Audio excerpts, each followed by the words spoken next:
video, we got Bird v Magic, the greatest rivalry in sports history. This one touches my heart as well, man.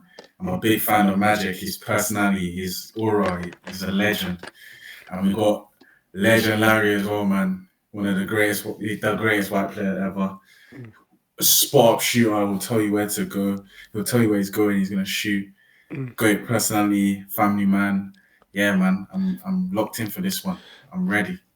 Yeah, I'm fired up as well. Fired up to learn about this rivalry. Apparently, like we said in our Larry Bird reaction, this rivalry was very, very important in keeping the NBA alive. Because apparently these two were very important in keeping the league alive. Before these guys, basketball wasn't even live, bro. Like you'd have to watch it after. Like, so yeah, swear down. yeah. Apparently, like basketball wasn't live. I've read in the comment section. Like Wow, you'd watch it a few days later, which is crazy, bro. wow. You So would have thought.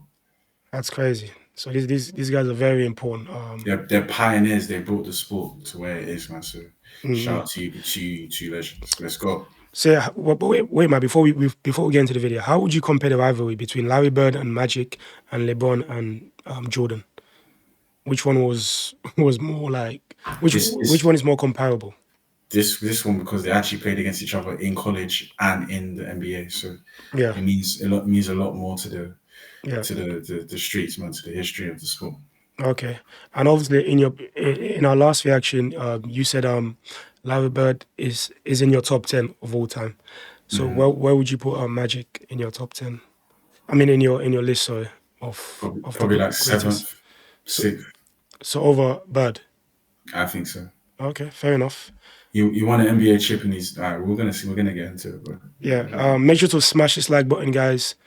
If you want to see any more basketball reactions, let us know in the comments and send your request. What player, what game you want us to check out? Just let us know in the comments. But yeah, let's get in there. Magic Johnson's career, without mentioning Larry Bird, and vice versa. They were two of the best and most successful players in the 80s. And their rivalry saved the NBA from going bankrupt and shutting down. We'll talk about how their relationship started, how they drove each other crazy, and how they formed the most iconic rivalry in sports history.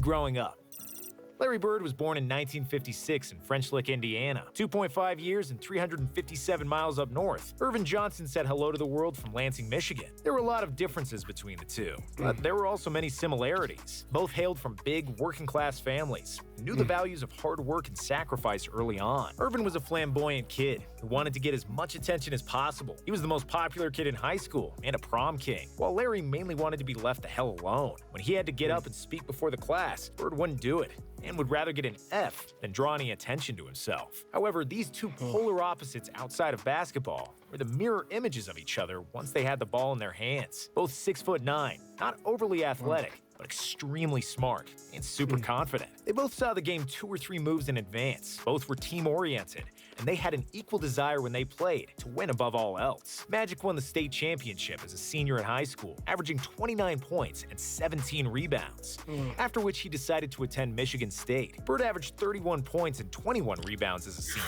and he got the scholarship from the Indiana Hoosiers. Coached by Bobby Knight, the Hoosiers were one of the country's most successful and famous collegiate basketball programs. However, Bird lasted only 24 days at Indiana University. More than 30,000 people at campus and less than $100 in his pockets were too overwhelming for a hick from French Lick. So Larry returned home to a town of 2,000 inhabitants and became a garbage man. He drove the garbage truck, painted park benches, cut grass, fixed what needed to be fixed. His mom didn't speak to him for months because he ran away from a college scholarship. And after a year of picking up garbage, Larry decided to return to the university. However, he opted to go to a much smaller Indiana State, which was much more suited for his social skills at the time. While the Hoosiers won their 3rd NCAA title in 1976, Indiana State had never even reached the NCAA tournament. However, that would soon change with Larry Bird on the team. Bird averaged 30 points. I mean, that's a clever move, though, right? To move to a smaller university, To right? see his vibe. Yeah, because there, like, he could become the main man, right? And Not even that. He's just socially awkward, mm, and like it's just not a spotlight type of human being. So yeah, yeah, it made more sense for him clearly. yeah, But yeah, he could average more points as well. That's a fact. yeah. And obviously, like, a lot of people think because he's white, he was probably privileged, or what, people like to say stupid stuff like, Rubbish. Yeah. this guy was privileged, or maybe it was like pushed, helped to becoming But professional his basketball player, but it his clearly worked his yeah, ass off to make it. and his talent just spoke for itself, man. Yeah, so Revelation. he literally started right from the bottom and Yeah. made his way to the top. So it Mm-hmm. wasn't given to him, because I think a lot of people think that way, right? If you don't learn about Larry Bird, you probably think, yeah, this guy was given the opportunity because he's like white, but it's not the case. And it's not even Larry Bird, bro. There's a lot of white people out there that have struggled, bro, that have been through a lot, just like black people. So that narrative needs to change, that it's just black people that go through hard stuff. White people go through stuff as well, I know I'm bringing race into this, but it's just like, just to put it out there. For his social skills at the time. While the Hoosiers won their university, however, he opted to go to a much smaller Indiana State, which was much more suited for his social skills at the time. While the Hoosiers won their third NCAA title in 1976, Indiana State had never even reached the NCAA tournament. However, that would soon change with Larry Bird on the team. Bird averaged 30 points, 13 rebounds, and 5 assists per game with the Sycamores, and led them to an 81-13 record during his tenure. In his senior year, Indiana State reached the NCAA tournament for the first time, and did so in a spectacular fashion. With Bird dominating the college ranks, Indiana State got off to a 33-0 record, and reached the NCAA finals against Michigan State and their sophomore point guard, Magic Johnson. First meeting, 1979 championship game, and the NBA draft. The first time Magic found out about Larry was from Sports Illustrated, which had a story about the best college player in the country, but he soon got to see for himself if that was true, because both Magic and Larry were selected to represent Team USA in the 1978 World Invitational Tournament. Larry and Magic were the best players on the court, trading behind-the-back passes and treating each other with no-look assists. They had instant chemistry on the court, but off it, not so much, as Larry wasn't the most talkative person on the planet, as you can probably imagine. However, before the NCAA Finals in 1979, Magic still wanted to greet Larry and shake his hand before the game, because after all, they were teammates on the USA team less than a year ago. But Larry wasn't interested. He shunned Magic, and their rivalry officially began. The 1979 NCAA Finals was the most watched NCAA Finals in history at the time, and it's still the most watched NCAA game ever to this day. A small school that had never reached the tournament was undefeated throughout the season, and an unathletic blonde guy made them the most talked about team in the country. The other school was led by a 6'9" point guard, which was never seen before. One was black, one white. One was outgoing and smiled for the reporters. One was shy and gave short one-sentence answers. They were the polar opposites from the outside, but their games were so similar, and that's what wrote the narrative and brought national attention. When the actual game started, two guys guarded Bird the entire game, and he struggled to get an inch of free space. Larry knew he had to score 40 for his team to beat the favorite Michigan State. However, Bird had a bad shooting night. He missed 14 of his 21 shots, and Michigan State won by 11. Bird always says that it's the toughest loss of his career. After the NCAA Finals, both Magic and Bird turned pro. The Lakers selected Magic with the first overall pick in the 1979 draft. Bird was picked 6th by the Celtics in 1978, and that was the last year. Only 6th? How? Yeah, that's crazy, right? Because he was supposed to be the best player, or one of the best players in the country at that time. So how does that work? 'Cause I'm not completely clear on how the drafting system work. Mike, do you have a clue? Yeah, so how does it work? It's opinionated. Yes, say you got the second pick or the third pick, and you really need a center. Yeah, you're probably going, and you've already got an amazing point guard. Yeah. Or you've already got an amazing shooting guard. You're gonna probably pass up on Larry Bird and get the position you want. So it's nothing to do with the quality of the player. Sometimes you just need that position. So it's about supply and demand, basically. Or if the player is unbelievable, you probably will get him. But if you already have an unbelievable player in that position, it's gonna just stunt his growth at the same time. So yeah, it's you gotta draft what you really need as well. So like supply and demand, basically. More or less, yeah. So like it's in a simplified version, basically, Yep. First overall pick in the 1979 draft. Bird was picked 6th by the Celtics in 1978, and that was the last year a player could still stay in college after getting drafted. NBA saviors. By the end of the 70s, the NBA was in big trouble. TV ratings were down.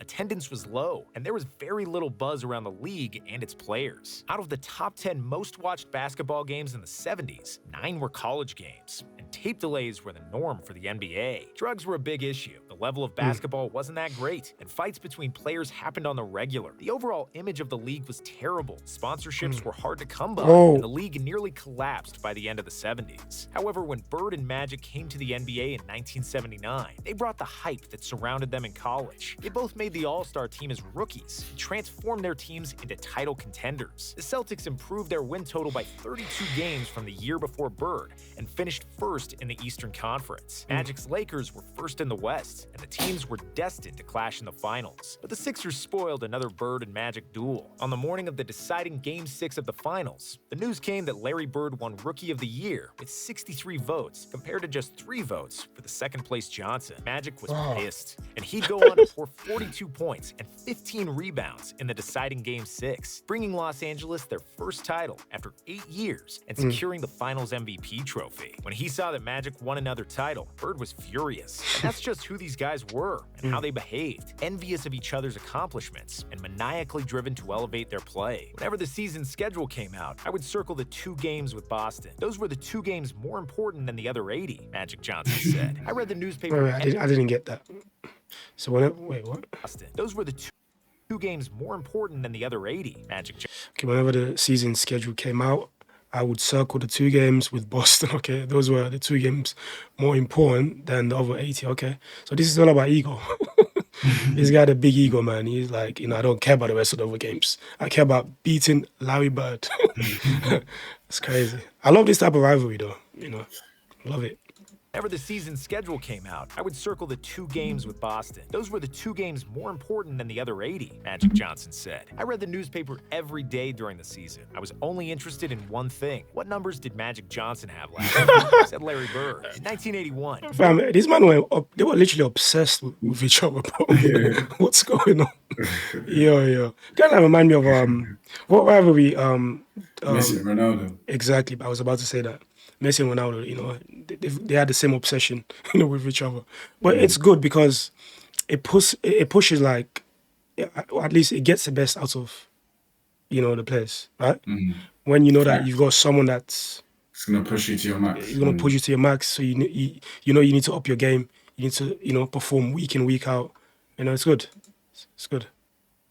What numbers did Magic Johnson have last night? Said Larry Bird. In 1981, Bird won his maiden title with the Celtics. And in 1982, Magic won another one with the Lakers. After that, the league was essentially Bird and Magic.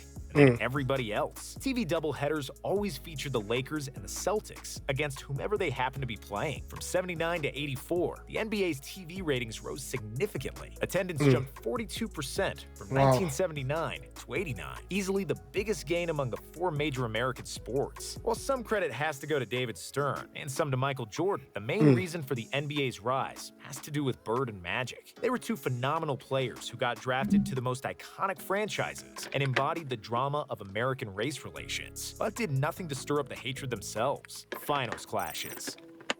After the Sixers defeated the Celtics and the Lakers to win the title in 1983, Bird and Magic finally both advanced to the greatest NBA stage in 1984. The final series was tough and tightly contested, with the winner decided in Game 7. The Celtics played at home, and Bird was never more determined to win.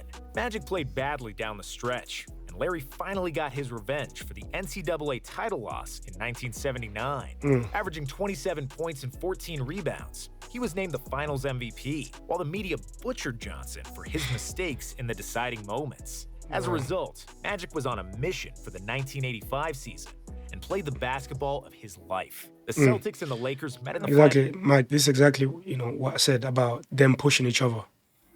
Them pushing each other.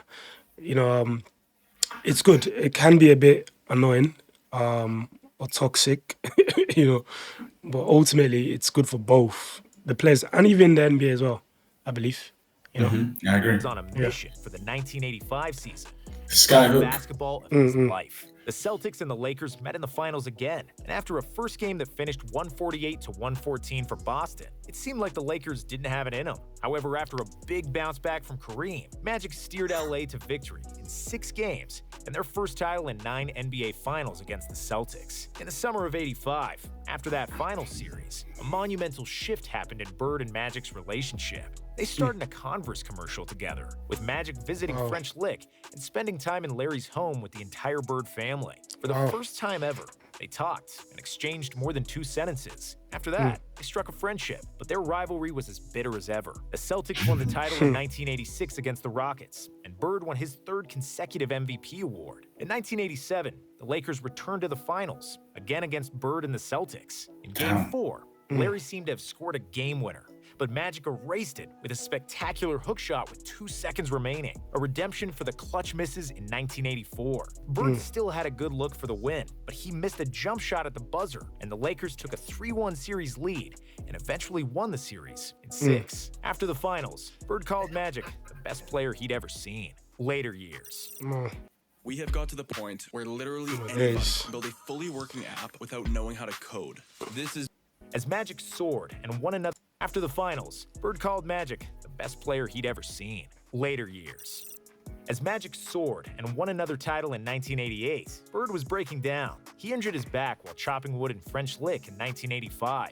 The injury worsened every season. He missed almost the entire 1989 season with a torn Achilles. When he came back, he needed nearly 3 hours of preparation and spinal adjustments to play basketball. He was under enormous pain, and it was hard for him to walk, let alone play. But being a tough SOB that he was, he stuck around until 1992, even though he should have probably retired in 1988. Magic kept winning MVPs by the turn of the decade, and the Lakers kept making the NBA Finals. However, they couldn't defeat the Pistons in 1989 and the Bulls in 1991 to claim the title. Before the 1992 season had started, Magic received terrible news. He contracted HIV and subsequently retired from the NBA. Bird was in shock, and he immediately called Magic. Johnson confirmed that the news was true, and he later said that the call from Bird meant the world for him because he realized how much affection Larry really had for him, despite their rivalry. Larry said that he felt the same that day as on the day that his father passed away, and for the first time in his career, he didn't enjoy playing as much, with Magic not playing.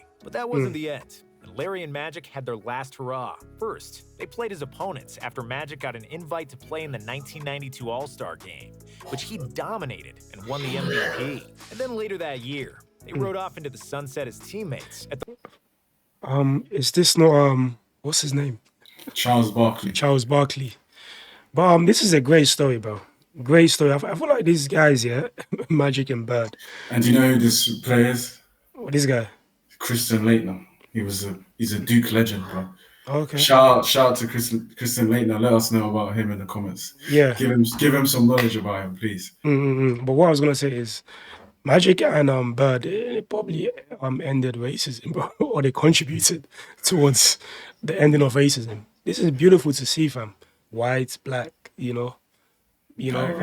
coming together, man, forming a friendship. This is the greatest team ever. It's called the Dream Team, and there's a documentary about it. It's unbelievable. This is the greatest team ever. You say that for every team that we react to. It's the greatest team, like USA, obviously, but like the greatest actual NBA team, I feel like Steph. But you said that for the Golden State. Yeah, I just said that. No, Steph. That's for the normal, but this is the greatest any team, international team, or team in general. This team right here. Yeah. Was Jordan in it? Jordan's right behind. Oh, okay. Yeah. That makes sense. If Jordan was not on it, then I'd be very skeptical. But yeah. Please. Barcelona Olympics. Because their NBA careers were over, their masks fell completely off. Bird and Magic became really good pals during their time with the Dream Team. Legacy.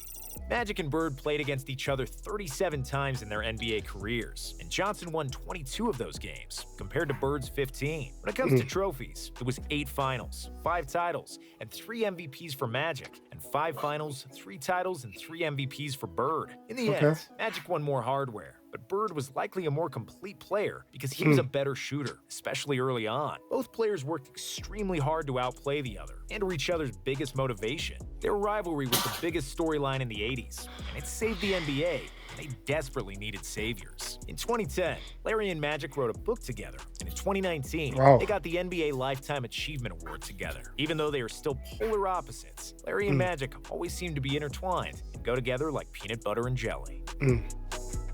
Wow. It's a beautiful video. Beautiful, bro. Beautiful story, fam. Amazing story. The thing I love about this video, yeah, I know, yes, I'm bringing race into this, but like, I just love to see like just two different races coming together, man. Understand that we are human beings. We're not any different. You might be white, I might be black, but like, fundamentally speaking, we are human beings. So like all this race stuff, man, it needs to go. It needs to Facts. go. But yeah, Mike, what's your thoughts on the video? My favorite part is when Larry heard that he caught HIV, Yeah. and he called him, and it made the world to him, and he really loved him like a brother, Yeah. and he pushed him to greatness, man. This is one of the greatest stories in sports history. Yeah. And yeah, man. And also, yeah, my favorite bit of the video, I would say, there's many things that I loved about this video, but the one thing that stood out for me was Larry Bird. Just his story, bro. How he came from like a middle class family, overcoming the odds to becoming one of the all-time greats in the NBA. Because I think for the most part, basketball is dominated by black people. Yeah. So to see a white guy, just beat the odds, man. Just it's incredible. Kind of like, it reminded me of like Eminem, basically. Remember when Eminem came in? Yeah. Everyone underestimated him. Some people think Eminem's the greatest rapper ever. I think he's the greatest rapper. He's not my favorite rapper, but like when it comes to greatness, he's the greatest. Simple as that. I understand that. Yeah. Yeah, guys. If you like the reaction, make sure to smash this like button.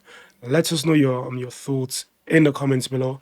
And then, like I said in the beginning, if you want to see any more basketball reactions, let us know what player, what team, leave in the comments.